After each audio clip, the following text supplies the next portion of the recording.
श्री शिवाय नमस्तुभ्यम। होलिका दहन के अगले दिन, जी हाँ, धुलेंडी रहती है, यानी होलिका पावन पर्व है। और इस दिन गुरु जी पंडित जी प्रदीप मिश्रा जी ने नया उपाय बताया है जो आपकी सभी मनोकामनाओं को पूरा करेगा। तो चलिए वीडियो शुरुआत करते हैं। स्वागत है मोदी थी ऑफिशियल चैनल पर। अगर आप लोगों ने अभी तक चैनल को सब्सक्राइब नहीं कर रखा है तो प्लीज़ चैनल को सब्सक्राइब कीजिएगा और कमेंट में श्री शिवाय नमस्तुभ्यम हर हर महादेव अवश्य लिखिएगा। आप सभी को होली के पावन पर्व की बहुत सारी शुभकामनाएं। महादेव आपकी सारी मनोकामना को पूरा करे और आपकी हर बात को महादेव सुने और उन्हें जल्दी जल्दी पूरा करे। पहला उपाय, ये उपाय आपको होली के दिन, यानी कि उस दिन पड़ा है सोमवार, जी हाँ, और सोमवार महादेव का दिन है। आप क्या करें देखिए, जहाँ भी होलिका दहन हुआ हो, जी हाँ, जहाँ भी होलिका का दहन हुआ हो वहाँ जाए एक लोटा जल लेकर, ठीक है। क्योंकि होलिका के दिन जिस दहन होता है उस दिन तो होती है होलिका माता की पूजा और उसके अगले दिन होती है प्रहलाद की पूजा। तो आपको क्या करना है, एक लोटा जल लेकर जाना है होलिका माता पर, यानी कि जो होलिका दहन हुआ है वहाँ पर एक लोटा जल समर्पित करना है। जल समर्पित कर कर थोड़ी सी एक चुटकी राख आपको लेकर घर आना है, जी हाँ, घर लेकर आए, एक चुटकी राख घर लेकर आए और घर के प्रत्येक व्यक्ति को उस राख का तिलक अवश्य लगाए और उसका भोग यानी उसका प्रसाद सभी को बांटे, यानी राख का सेवन भी करना है, राख का तिलक भी लगाना है। और विशेष बात, उस राख को अपने किसी घर के अंदर किसी डब्बे या पात्र में करके रख दे। इससे क्या होता है, घर में कोई बुरी बला प्रवेश नहीं करती है, घर में हर व्यक्ति सुख शांति समृद्धि से रहता है और कोई व्यक्ति बीमार नहीं पड़ता है। और अगर आपके घर में कोई व्यक्ति बहुत ज़्यादा बीमार भी पड़ता है ना, तो उस व्यक्ति को उस राख का चटा दे एक राख और उस राख की एक बिंदी अवश्य लगा दे। दूसरा उपाय देखिए, होली का पावन पर्व है और गुरु जी ने बताया है कि होली के दिन आपको महादेव के साथ होली कैसे खेलना है जिससे कि आपकी वह मनोकामना पूर्ण हो जाए। तो गुरु जी ने कहा है कि आपको होली के दिन, जी हाँ, होली जो है महादेव ने पहली होली जो खेली थी वो माँ पार्वती के संग खेली थी, जिससे देवताओं का उद्धार हुआ था। तो गुरु जी ने कहा है अगर आप महादेव के संग होली खेलना चाहते हैं तो वो आप सोमवार को खेल सकते हैं, मंगलवार के दिन खेल सकते हैं। जी हाँ, सीहोर में जो गुरुजी होली खेलेंगे वो मंगलवार के दिन खेलेंगे, जो हर मंदिर में जाकर गुरुजी जल चढ़ाकर आएंगे रंग वाला। तो गुरुजी ने सबको एक उपाय करने को कहा है, आपको लेना है एक लोटा जल।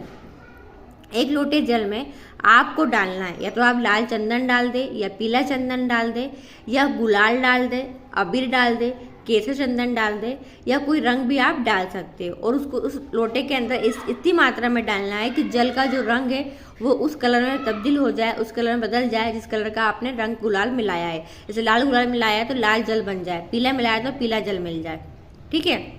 उस एक लोटे जल को आप लेकर शिवालय जाना।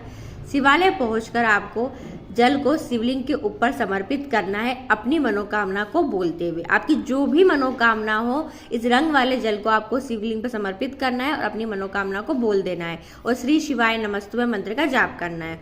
उस जल को झेल लो, ठीक है, झेल कर उसी पात्र में डालकर अपने घर लेकर आ जाओ। उस जल का आचमन मत करना क्योंकि उसमें हमने रंग मिलाया है, गुलाल मिलाया है, इसलिए। जल लाकर सबसे पहले घर के मुख्य द्वार के बीच में खड़े हो जाए और जो पहला भाग घर का पड़ता है, फ्रंट जो होता है, उस फ्रंट पर भी आपको जल का छींटन करना है। और जल का छींटन इस प्रकार करना है कि रंग के छींटे हमारे दरवाजे पर दिखे कि हमने रंग का छींटन किया है। जी हाँ, छींटन करें, घर के अंदर प्रवेश करें, पूरे घर के हर एक रूम में उस जल का छींटन कर दे, प्रत्येक व्यक्ति पर उस जल का छींटन कर दे। और ध्यान रखें, जब आप घर की दीवारों पर उसका छींटन करोगे तो दीवारों पर रंग दिखना चाहिए। ऐसा नहीं कि बाद में हमने साफ कर दिया, वह साफ नहीं करना है, वो रंग दिखना चाहिए कि हमने छींटन किया है। गुरुजी ने कहा है अगर इस होली के पावन पर्व पर आप ऐसा उपाय कर लेते तो आपके घर में कभी भी लक्ष्मी की कमी नहीं होगी, आपके घर में कोई भी बुरी बला प्रवेश नहीं करेगी, सुख शांति समृद्धि बनी रहेगी, घर के प्रत्येक व्यक्ति खुश रहेंगे और सब व्यक्ति की अपनी अपनी मनोकामनाएं अवश्य पूरी होगी होगी। यह है महादेव की होली वाला उपाय जो आपको होली के दिन, यानी सोमवार का दिन पड़ा है, बहुत ही विशेष दिन है, इस दिन अवश्य कीजिएगा। तीसरा उपाय, ये उपाय आपको करना है रोग से मुक्ति के लिए। कोई बड़ी बीमारी हो गई है या फिर किसी बीमारी के होने की शंका है, डॉक्टर ने कह दिया है कि आपको टेस्ट कराना पड़ेगा, आपको कोई बड़ी बीमारी हो सकती है और आप घबरा से गए हो तो परेशान मत हो। कोई भी बीमारी हो, लीवर, किडनी तकलीफ, बड़ी से बड़ी बीमारी क्यों ना हो गई हो, ये शीतला आरती वाला उपाय करके देखना। जी हाँ, इस उपाय का नाम है शीतला आरती उपाय। क्या करेंगे, आपको लेना है आंकड़े का फूल। जी हाँ, वो सफ़ेद कलर का भी हो सकता है, जो गुलाबी हल्का सा होता है, पर्पल कलर का भी हो सकता है। तो जो आपको फूल मिल जाए आप आँख का फूल ले लीजिएगा। अपने सीधे हाथ की हथेली पर आँख के फूल को यानी आंकड़े के फूल को रखिए, 1 लोटा जल रखिए और इसमें आपको महादेव के 11 रुद्र अवतारों का नाम लेना है। अब वो 11 रुद्र अवतार के नाम क्या है तो आपको स्क्रीन पर दिख जाएंगे। ये महादेव के 11 रुद्र अवतारों के नाम है।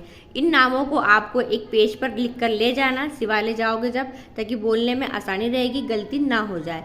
11 रुद्र अवतारों का नाम लेते जाना और महादेव के ऊपर से 11 बार आरती उतार लेना है। जी हाँ, हथेली में फूल और लोटा रखना और 11 बार बाबा की आरती उतारना और 11 रुद्र अवतारों का महादेव का नाम लेना। रुद्र अवतारों के नाम अलग होते हैं, 12 ज्योतिर्लिंग के नाम अलग होते हैं। तो आपको स्क्रीन पर जो नाम दिख रहे हैं वो नाम 11 रुद्र अवतारों के हैं। ठीक है, नाम लेकर उस आग के फूल को माँ अशोक सुंदरी के स्थान पर चढ़ाना। जी हाँ, और ध्यान रखना डंडी का भाग जहाँ से जल फेंकी जाता है उस दिशा में आएगा और जो जल होगा वो शिवलिंग के ऊपर एक ही धारा में समर्पित कर दीजिए। जल को झेल लीजिए, जल को झेल कर जल का आचमन कर लीजिए। ये विशेष उपाय रोगों से मुक्ति पाने का जो एकदम नया उपाय है, इस सोमवार होली के पावन पर्व पर करके अवश्य देखिएगा।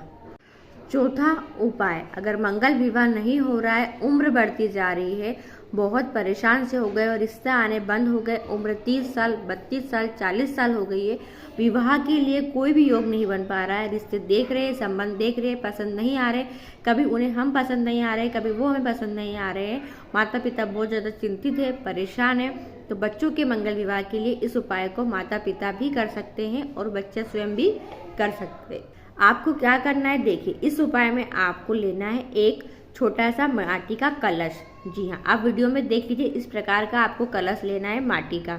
ठीक है, मैंने प्रयास किया ताकि आपको समझ में अच्छे से आ जाए। इस माटी के कलश में आपको भरना है चावल, अक्षत। जी हाँ, पूरे कलश के अंदर चावल को भर दीजिए, पूरे ऊपर तक चावल को भर दीजिए। चावल का कलश भरकर इसके ऊपर आपको रखना है 1 का सिक्का, 1 का कॉइन। ठीक है, और आपको रखना है 1 बेलपत्री। बेलपत्री नीचे उल्टी रख देना और उसके ऊपर सिक्का रख देना। ठीक है, इतना किया। इसके ऊपर आपको एक लाल चुंदरी, जी हाँ, माता की चुंदरी मिल जाए तो बहुत अच्छी बात है, यानी लाल कलर की चुंदरी जो आती है वो मिल जाए, या लाल कपड़ा भी आप ले सकते हैं, लाल कलर का ब्लाउज पीस भी आता है वो भी आप ले सकते हैं। ऊपर ढाक दीजिए, बच्चा या बच्चों का स्पर्श कराइए कलश पर, कि वो बच्चे पकड़ ले कलश को। जिस लड़का या लड़की का विवाह नहीं हो रहा वो उसे स्पर्श कर ले। लड़का लड़की स्वयं भी कर सकते हैं, अगर वो नहीं कर पा रहे तो माता पिता भी, भाई बहन भी कर सकते हैं। कलश को पकड़ ले, कलश को पकड़ के आप पकड़ ले और उस कलश को लेकर आपको माँ अशोक सुंदरी का नाम लेकर, जी हाँ, माँ अशोक सुंदरी का नाम लेकर शिवालय जाओ, माँ अशोक सुंदरी का नाम लो, माता रानी की जगह पर स्पर्श करो। स्पर्श कर उस कलश को आपको देवी जी के मंदिर में रखकर आ जाना है। जी हाँ, देवी जी के मंदिर में रखकर आ जाना है। अलग से देवी जी का मंदिर आपको नहीं मिलता है तो आप शिवालय में ही, आपने देखा होगा माँ पार्वती जी विराजमान रहती है, संगमरमर की मूर्ति बनी रहती है, उनके पास में इस कलश को रखकर आ जाइए और बच्चों के विवाह की कामना कर लीजिए। मंगल विवाह के लिए इस उपाय को आप सोमवार के दिन कर सकते हो, प्रदोष के दिन कर सकते हो, शिवरात्रि के दिन कर सकते हो, नवरात्रि में भी कर सकते हो। आपको जो दीदी अभी बता दिया है आपने उपाय को, तो ये सोमवार भी आप कर सकते हो। तो जिनका मंगल विवाह नहीं हो रहा है, वो शीघ्र विवाह चाह रहे हैं कि जल्दी हो जाए, तो इस उपाय को करने से विवाह के योग बन जाते हैं और मंगल विवाह बहुत जल्दी संपन्न हो ही जाता है। 5वां उपाय, यह उपाय 11 रुद्र अवतारों का नाम लेकर करने वाला उपाय है और संतान प्राप्ति के लिए उपाय है। यह उपाय उन लोगों को गुरु जी ने बताया है जिनकी एक संतान है पर दूसरी संतान नहीं हो रही है। जी हाँ, दूसरी संतान की प्राप्ति नहीं हो रही है, 10 साल हो गए, 12 साल हो गए, दूसरी संतान की प्राप्ति नहीं हो रही, क्योंकि पहले संतान के लिए तो कमर में जो आग की जड़ बांधी जाती है वो करा जाता है, पर दूसरी संतान की प्राप्ति के लिए गुरुजी ने ये उपाय बताया और इस उपाय को सोमवार से शुरुआत किया जाता है। जी हाँ, क्या करना है, देखिए इस उपाय को 11 सोमवार करना है, पहले ये समझ लीजिए 11 सोमवार किया जाता है। महादेव के 11 रुद्र अवतारों का नाम लेकर करना होता है। आपको क्या करना है, बेलपत्री के वृक्ष के नीचे जाना है और बेलपत्री की जड़ से ही एक आपको सिगड़ी टाइप बनता है, यानी आपने देखी कटोरी कैसी होती है, गोल कटोरी होती है, सेम वैसी सिगड़ी बनती है गोल, वैसे आपको एक छोटा सा कुंडे टाइप बना लेना है बेलपत्री की माटी का। बना लिया आपने, और उस कुंडे पर आपको समर्पित करना है जल चढ़ाते समय महादेव के 11 रुद्र अवतारों के पहला नाम लेना है। वह नाम क्या है आपको स्क्रीन पर दिख जाएगा। मैं क्यों नहीं बोल रही हूँ, क्योंकि आप स्क्रीन पर देख लेंगे, इसका स्क्रीनशॉट ले लेंगे ताकि आपको आगे भी काम आएगा। तो पहले आपको रुद्र अवतार का नाम लेना है महादेव के, जल समर्पित करना है, दीपक लगाना है, पूजा आराधना करना है जैसा आप कर सकते हो, अपना चंदन और अपना अबीर गुलाल चावल समर्पित कर दे, बेलपत्र चढ़ा दे। इतना करा, आपको मीठे में कुछ भोग लगाना है। वो भोग आपके घर में बनना चाहिए, या तो आप खीर बना ले, मीठा हलवा बना ले, या फिर आप मीठा दूध भी लेकर चढ़ा सकते हैं भोग के रूप में। फिर आप क्या करेंगे, जो जल समर्पित किया है उस जल का आचमन आप स्वयं खुद वही कर ले बैठकर, और प्रसाद को घर लेकर आ जाए।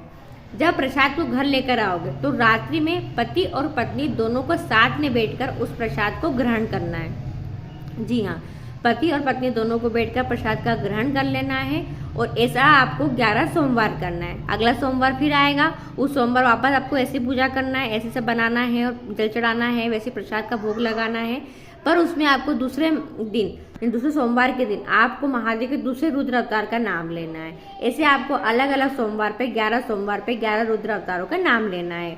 गुरुजी ने कहा है मुश्किल से 3 सोमवार या 4 सोमवार होते हैं और संतान की प्राप्ति हो जाती है। तो ये विशेष उपाय है। जिनकी पहली संतान हो गई, दूसरी संतान अभी तक नहीं हुई है, प्रयास कर रहे हैं, दूसरी संतान की प्राप्ति के लिए ये उपाय आप कर सकते हैं। इस वीडियो का आखिरी और अंतिम उपाय है, और ये बहुत खास उपाय है क्योंकि ये उपाय केवल होलिका दहन के अगले दिन ही किया जाता है, इसलिए मौका मत गंवाना। आप क्या करें, जहाँ भी होलिका दहन हुआ है वहाँ अगले दिन जाकर उसकी थोड़ी सी राख लेकर घर आ जाए, और उसकी राख से आपको यह उपाय करना है। गुरुजी ने कहा है बच्चों के विवाह की बात करने जाते हैं, बात अधूरी रह जाती है, पूरी नहीं होती है। अदालत में कोई केस चल रहा है, अभी तक तारीख लग रही है, जीत नहीं हासिल हो रही है। कोई व्यापार की बात करने जाते हैं तो सक्सेस नहीं मिल पा रही है, या कि किसी इंटरव्यू नौकरी के लिए आप जाते हो, वहाँ भी सक्सेस नहीं हो पाते हो, तो आप क्या करें, राख से ये उपाय करें।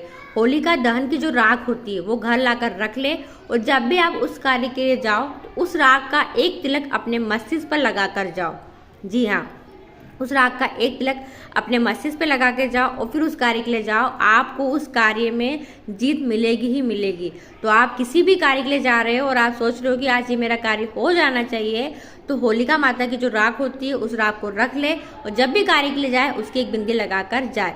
साल भर तक अपने पास इस राख को अपने घर में आप रख सकते हो, तो एक डब्बे में पैक करके रख लीजिएगा। बहुत विशेष उपाय है जो केवल होलिका दहन के दिन ही किया जाता है, यानी उसके अगले दिन ही किया जाता है। तो वीडियो पसंद आए तो प्लीज़ और लोगों तक जरूर शेयर कीजिएगा।